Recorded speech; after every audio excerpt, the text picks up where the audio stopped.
तो गाइस सबसे बड़ी खबर निकल के आ रही है कि मोदी जी लास्ट दिए चेतावनी। पवन सिंह को खुलेआम दे दिया उन्होंने, स्टेट पे ही चेतावनी कि ऐसा ना करो पवन सिंह, ये सही नहीं है। और गाइस मैं बता दूं आप सभी को, अभी तक हमारे चैनल को सब्सक्राइब नहीं किए हैं तो चैनल को सब्सक्राइब कर दो यार, क्योंकि एक सब्सक्राइब से आपके क्या ही जाता है, लेकिन आपका भाई को बहुत ही मोटिवेट मिलेगा आगे आप लोगों के लिए अच्छी अच्छी वीडियो लेकर मैं आता रहूँगा। तो गाइस जरूर सपोर्ट करते हैं यार, बहुत ही मेहनत लगता है।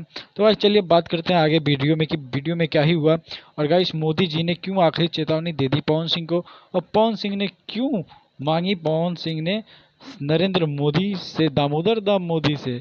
गाइस मैं बता दूं कि श्री अपने प्रधानमंत्री नरेंद्र मोदी जो हैं, खुलेआम जो है इन्होंने स्टेज पे बोल दिया कि पवन सिंह आप सुधर जाओ, ऐसा ना ही करो तो अच्छा है। क्योंकि पवन सिंह की मैं बता दूं, हाल ही में एक खबर आ रही थी जिसमें पवन सिंह जो है पोस्टकास्ट में उन्होंने ऐसी ऐसी कुछ बातें बोल दी जिसमें को लेकर के काफ़ी बड़े बड़े लोगों को बहुत ही बुरा लगा है। गाइस मैं बता दूं कि पवन सिंह ने ये कुछ अच्छा तो नहीं किया, नहीं बोलना चाहिए, लेकिन उन्होंने जो बोल के गलती की वो भी नहीं करनी चाहिए। रीज़न ये थी क्योंकि उन्हें उनकी फैमिली मैटर, उनकी पर्सनल लाइफ, राजनीति एंड सभी बातों को लेकर के बोला जाए तो ये सब नहीं बोलना चाहिए, लेकिन इस चीज़ को लेकर के मोदी जी भड़के हैं और उन्होंने लास्ट चेतावनी दे दी है।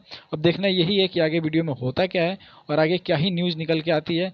तो गाइस लाइक और सब्सक्राइब जरूर करके रख लें, और हम जो हैं आप लोगों के लिए ऐसे ही वीडियो बना के लेते आते हैं। तो जो है पावर स्टार पवन सिंह भोजपुरी के नंबर 1 स्टार हैं। तो चलिए फिर देखते हैं अगले वीडियो में। हाँ कमेंट करके जरूर बताएं वीडियो कैसा लगा आप लोगों को।